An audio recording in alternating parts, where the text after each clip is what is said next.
Respected trainer Ronnie Shields, big fight for you, big weekend. Edwin Rodriguez, Andre Ward. Tell me about this fight. Oh, it's gonna be a great fight, man. Edwin is in great shape, ready to go. I'm sure Andre is too. So, the fans are gonna be into it for a great fight. Okay, how do you beat Andre Ward? You once even told me after he beat Chad Dawson, you said this guy might be the best fighter out there. What do you think? He's one of the best fighters out there. You can't take that away from him. All his accomplishments and everything. But you know what? Edwin, if anybody can do it, Edwin Rodriguez can do it. He stylistically, he matches up perfectly with the guy. So, so we feel confident. Okay.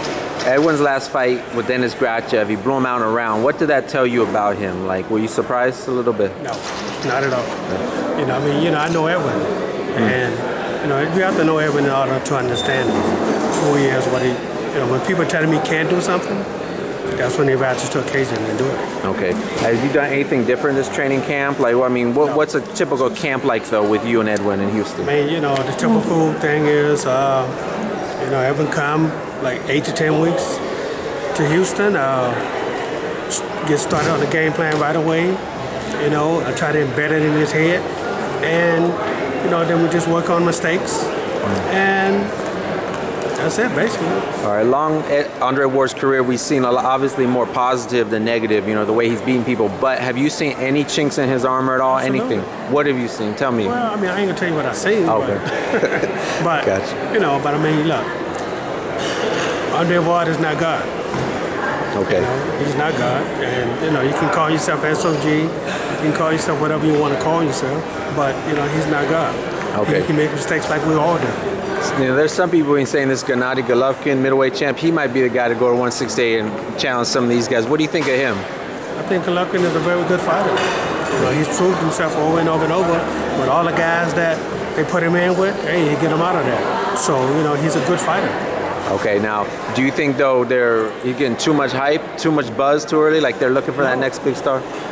I don't think so. I think he deserves all the accolades that he's getting. Okay. Look, you put in good contenders with him, you get him out. Okay. And you can't take that away from him.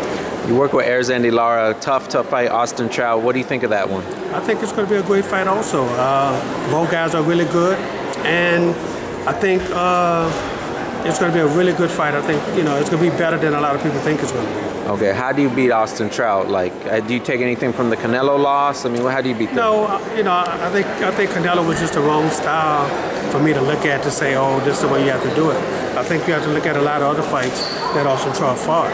And, when Austin Trout is a real rounded fighter. Right. So he does a lot of things good. So we just have to be better on everything else that that he does good. Is it awkward having Austin Trout? You guys, they're training in that same complex. No. Do they ever cross paths or no? Yes, they have crossed paths. Oh, really? But Trout only did conditioning there. He didn't do boxing there. Okay. Only strength conditioning, and they crossed paths a couple of times. We got the times mixed up. Did they say anything to each other? No. Or just nothing like that? No, nothing at all.